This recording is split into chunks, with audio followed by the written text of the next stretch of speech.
Morning sensation family, কেমন আছো তোমরা সবাই? মর্নিং আর নেই, আফটারনুন হয়ে গেছে। এখন খাবো আমরা চা। এই যে কালকে গ্রিন টিটা কিনে এনেছিলাম, চা ব্রেকফাস্ট সব হয়ে গেছে, এটা সেকেন্ড রাউন্ড চা হবে। আর আজকে আমাদের মেনুতে আছে হচ্ছে খিচুড়ি, আলু ভাজা আর ডিমের অমলেট। এখানে এখন মা দিচ্ছে খিচুড়িতে সোমবার। বাবারে তুমি খাবে? হ্যাঁ, গ্রিন টি। গ্রিন টি না? এইরকম? Yes yes baby. এটার দাম নিয়েছে কত? 160 টাকা। মা পড়েই গেল আদা। তুমি পিয়েগা? পিয়েগা? হ্যাঁ।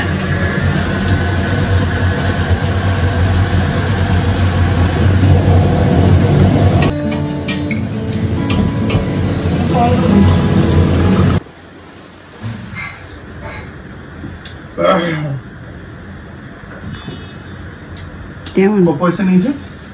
কেন বলছিস? বাজে না না, ভালো। 160 টাকা ডাব্বা। সোনার গুড়ি কিনলেই হবে ভাই, এটা কিনলেই হবে। এটা গ্রিন টি, দেখো সবুজ রং। ফিল হচ্ছে না গ্রিন টি, এনার্জি যদি বাড়ে। হজমোলার টেস্টে যদি গ্রিন টি খাওয়া যায় তাহলে আর সমস্যা কোথায়?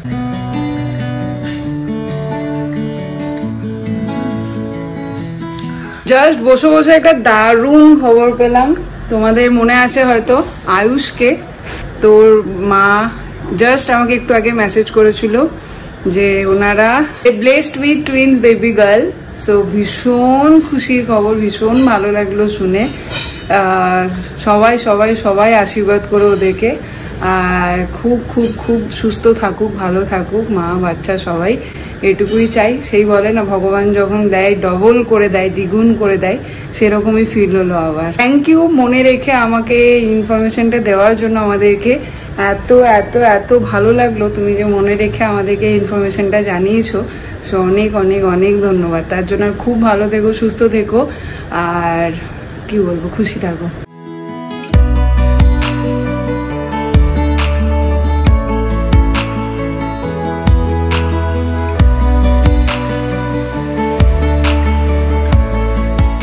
আজ পুরো রেস্ট, মানে এতটুকু কোনো কাজ করতে ইচ্ছা করছে না।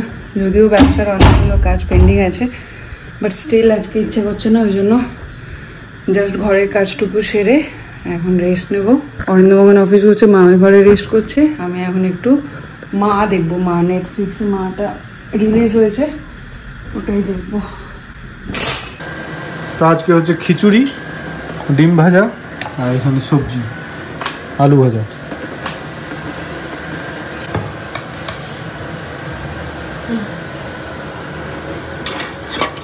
এখন চালালাম মা, দেখি কেমন লাগে। এই তুই আমার বরকে জ্বালাচ্ছিস কেন রে? যদি বেরিয়েছে আমার মুখে। বাবা সুন্দর মুখ না?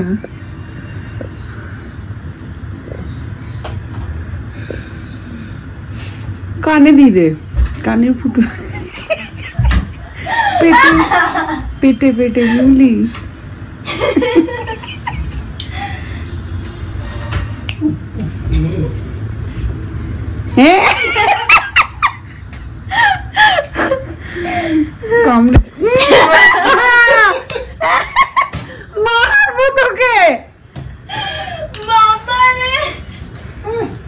দাদা মাথা যদি জল না দিলে দিয়েছি। কি বাজে একটা মুভি দেখলাম, জানি না কার কি, আমার একটুও ভালো লাগলো না।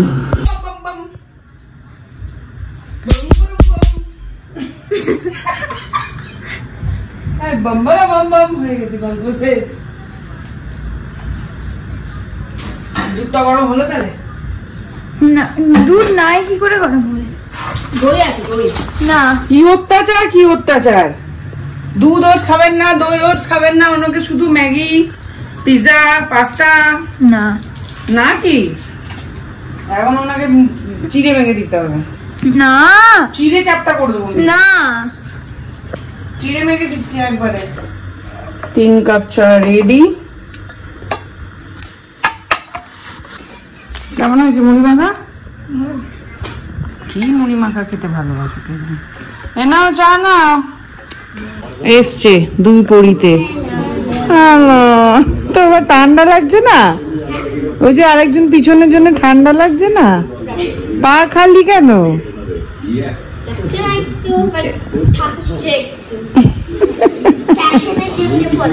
ও আচ্ছা, বুঝতে পেরেছি। হ্যাঁ, তুমি খাবে? Bye bye. আজকে ফাঁকা পেয়েছি, দুজনে মিলে বেরিয়ে পড়েছি। আমরা কোথায় যাচ্ছি জানি না। কি বলে জানো এটাকে? উদ্দেশ্যবিহীন ভাবে।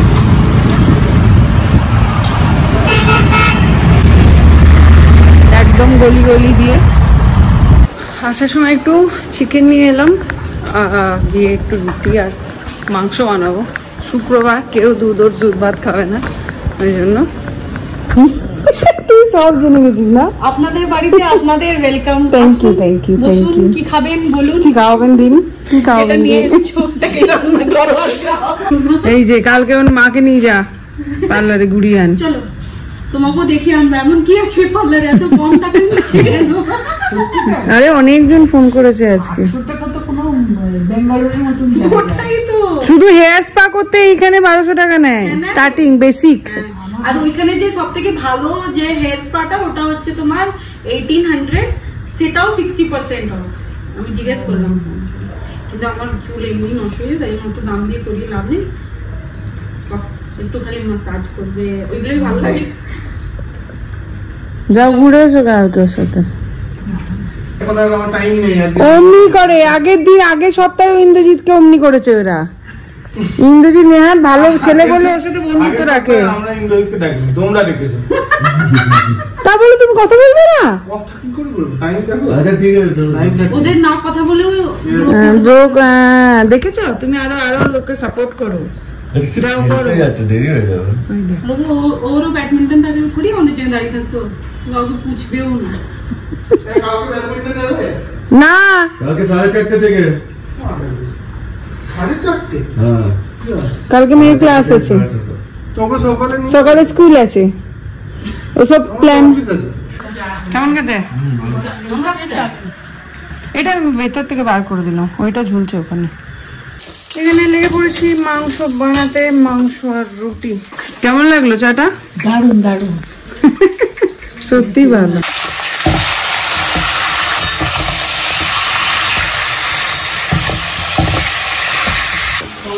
চলে আসবি, খেয়ে যাবি একবার রাত্রেবেলা। কেন? এমনি এসেছি রাত্রেবেলা, আজকে ছুটি শুক্রবারে পার্টি মানাবে আজকে। তুমি অ্যাম্বিয়েন্সটা দাও, তবে তো পার্টি আসবে। সেদিকে যেমন লাইট জ্বালিয়ে লাইট বন্ধ করে ফিল দিচ্ছিলে, দিবে টলিটা। কিছু নেই তোর মধ্যে, উপরে আছে। মা এই করে, পল্লবী এলে আর মা পল্লবীকে ছাড়তে চায় না, কাউকে পায় না না সারাদিন নিয়ে। ও এলে গল্প করতে পায়, ভালো লাগে। যাই হোক, সবাই মিলে বেশ মজা করে খাওয়া দাওয়া হবে। ভালোই হয়েছে। মাংস নিয়েছিলাম, রুটি আর মাংস বানিয়ে নেবো। কারা কারা মা মুভিটা দেখেছো? এই মাত্র আমি আর পল্লবীতে আলোচনা করছিলাম। মানে জানি না তোমাদের ভালো লেগেছে কি না, আমার তো একটুও ভালো লাগেনি। কি যে গল্প, কি যে বোঝাতে চেয়েছে, এর থেকে শয়তানটা ফার বেটার ছিল। অ্যাটলিস্ট একটা স্টোরি ছিল। এটা যে কি বোঝাতে চাইলো হয়তো আমি বুঝতে পারলাম না, আমার দোষ। জানি না, কমেন্ট করে জানিও যারা যারা দেখেছো, তোমাদের ফিডব্যাক রিভিউ। আর আজকালের দিনে কিছুই তো দেখাতে পারেনি প্রপার। ভূত দেখিয়েছে একটা গাছকে ঘিরে ভূত। মানে এটা কোথা থেকে জানি না, আমি হয়তো ভুল বুঝেছি, আবারও বলছি হতে পারে আমি ভুল বুঝেছি। তোমরা একটু প্লিজ কমেন্টে জানিও তো কার কিরকম লাগলো। আমার তো পুরো ওয়েস্ট অফ টাইম মনে হলো। আর আমি ভাবছিলাম এটাও শয়তানের মতন হলে দেখতে যাবো, ভাবছি ভালো যাইনি।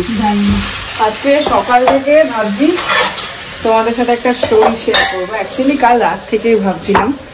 স্টোরিটা আমাদের একজন one of our family member, বলতে পারো আমার বোনের মতনই আর কি, যে কালকে রাত্রে আমাকে তার স্টোরিটা শুনিয়েছে। আর এত ভালো লাগলো শোনার পরে। মানে আমার মা যে সময়টা চলে গেছে, সেই সময় ওর বাবা কোভিডের জন্য খুব ক্রিটিক্যাল একটা স্টেজে যায়। তো সেই সময় ও আর ওর মা একে অপরকে জড়িয়ে ধরে ওই ক্রিটিক্যাল টাইমটা কাটিয়েছিল। তারপর কিছুদিন পরে বাবা সুস্থ হয়। তারপরে ওর মা বাবা দুজনে মিলে ওর বিয়ের একটা ব্যবস্থা করে বা দেখাশোনা করে একটা বিয়ে ঠিকঠাক করে। তো ওর মা খুব তাড়াই ছিল যে মানে বিয়েটা ঠিক হয়েছিল ডিসেম্বর মান্থে, মানে কিছুদিন পরে, কিন্তু হঠাৎ করে ওর মায়ের মনে হয় যে রেজিস্ট্রিটা করিয়ে রাখা দরকার। তো ও যখন ওর মাকে জিজ্ঞাসা করে যে কেন এরকম এত তাড়াহুড়ো করছো, ওর মা বলে না শুভ কাজে দেরি করে কি লাভ, তো করিয়ে রাখি। তো সেই মতন দু বাড়িতে কথা হয়ে ওর রেজিস্ট্রিটা হয়। তারপরে তার কিছুদিনের মাথায় হঠাৎ করে ও আর ওর মা ঘুমোচ্ছিল, আর ও ঘুমন্ত অবস্থায় ওর মা ওকে ছেড়ে চলে যায়। আমি জাস্ট শর্টে বললাম, আর নাম আমি এখানে নিচ্ছি না। এই স্টোরিটা এই জন্যই বললাম যে তোমাদের হয়তো মনে হতে পারে কারো পার্সোনাল ব্যাপার কেন শেয়ার করছে, যে কারণেই আমি নামটা নিচ্ছি না। যদি কিছু ভুল করে থাকি তোমাকে বলছি প্লিজ ক্ষমা করে দিও। কিন্তু সত্যিই খুব মনে হলো যে আজকে সবার সাথে এই ঘটনাটা শেয়ার করা উচিত। আর পরের থেকে ও আর ওর বাবার যে স্ট্রাগল পিরিয়ডটা স্টার্ট হয় সে সময় দুজনেই খুব বাজেভাবে ভেঙে পড়েন, যেটা খুব স্বাভাবিক। আর সেই সময় ওদেরকে মনের জোর দিয়ে উঠিয়েছিল আমাদের ব্লগ, আমার আর আমার বাবার বন্ডিং, আমাদের ব্লগ, বাবার স্ট্রাগল। ওর বাবা, উনি কাকু আর কি, ওর বাবা কাকু ব্লগ দেখতেন না, কিন্তু ওই মুভমেন্ট মানে ওই সিচুয়েশন থেকে ও কাকুকে ব্লগ দেখার জন্য দেখায়, ইনসিস্ট করে। আর দেখতে দেখতে উনি কাকু এখন অনেকটা স্ট্রং হয়েছেন, ওই সমস্ত ক্রাইসিস মোমেন্ট কাটিয়ে উঠেছেন। আর সেটার পেছনে কোথাও গিয়ে ওর কথা অনুযায়ী আমরা ওদেরকে ইন্সপায়ার করি, মোটিভেট করি, স্ট্রং হতে হেল্প করি। সো এই ঘটনাটা এই জন্যই বললাম। কালকে ফার্স্ট টাইম আমি এতদিন বলেছিলাম যে আমার মনে হতো যে কেনই এগুলো করছি, কেনই ব্লগ বানাই, কিন্তু কালকে ওই মেসেজগুলো পাওয়ার পর বিশ্বাস করবে না, কোথাও গিয়ে একটা ফিল হলো যে হয়তো এই জন্যই আমরা ব্লগ বানাই। আর খুব ভালো লাগছিল, মানে জানি না এরকম অজানা প্রচুর স্টোরি হয়তো এত মানুষের মাঝখানে লুকিয়ে আছে যেগুলো আমাদের কাছ অব্দি পৌঁছায়নি। কিন্তু কালকে ওর এই স্টোরিটা শোনার পরে সত্যি মনে হচ্ছিল যে মানে যদি আমাদের লাইফস্টাইল বা আমাদের এই পথ চলা যদি তোমাদের মধ্যে কাউকে একটু হলেও হেল্প করতে পারে, তাহলে তার থেকে বড় প্রাপ্তি আর কি হতে পারে। তো সেই জন্যই এই ঘটনাটা আজকে তোমাদের সাথে শেয়ার করলাম। আর খুব ভালো লাগলো ওর সাথে কালকে কথা বলে। তো এরকম যদি তোমাদের কোনো অজানা স্টোরি থাকে যে আমাদের কোনো ইনসিডেন্ট থেকে তোমরা মোটিভেট হয়েছো, তোমরা স্ট্রং হয়েছো, তাহলে অবশ্যই করে শেয়ার করো, খুব ভালো লাগবে। আবারও নতুন করে জোর পাবো ব্লগটাকে কন্টিনিউ করার। চিকেন এখানে মোটামুটি হয়ে এসছে। এখন মাংস বানালেই সোশ্যাল মিডিয়ায় যা চলছে সেটাই মনে পড়ে যায় আমার। কি চলছে কেউ কি বুঝতে পারলে কমেন্ট করো। দারুণ অ্যাম্বিয়েন্সটা দিয়েছো তো। তোরা পার্টি করবি আজকে? আজকে আমরা তোমার সাথে পার্টি করবো। করা হচ্ছে তোদের, হ্যাঁ দেওয়া হয়নি, তাই একটু আনন্দ করে পার্টির মতন একটু পরিবেশটা করে। হ্যাঁ আমি লিখে শুয়ে পড়বো, তোরা পার্টি করবো। আমি তো চলে যাব বাড়ি। আর তোমাকে কবে পাবো? আর কটা দিন? 2 সপ্তাহ মতন। আমি 13 তারিখে। হ্যাঁ হ্যাঁ তোমরা আসবে। এটা কি সুন্দর,